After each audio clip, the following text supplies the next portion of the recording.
Welcome to Valkyrie Simple Finance. Understanding before investing. How much should you actually invest? $100? $1,000?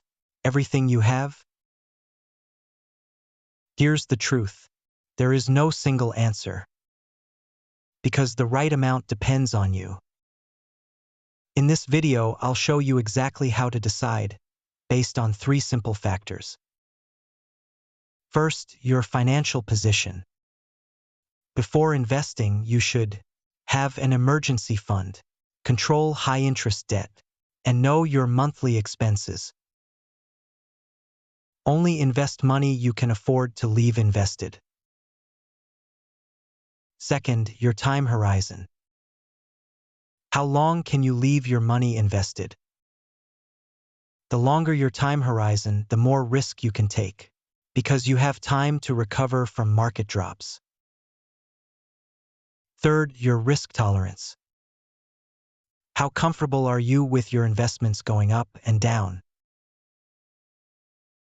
If you panic when markets fall, you're taking too much risk. So how much should you invest? Start with an amount you're comfortable with, then increase it over time. A simple rule for beginners: invest a fixed percentage of your income regularly.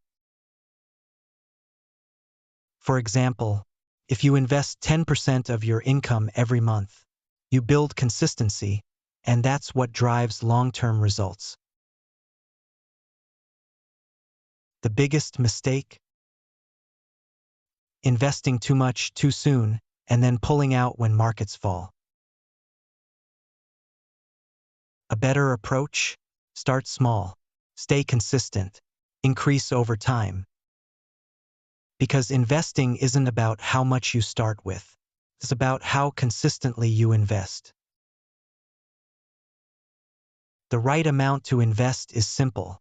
It's what you can afford, what you can stick with, and what matches your goals. If you found this useful, like the video and subscribe. Next, we'll show you why most people confuse investing with trading, and how that costs them money.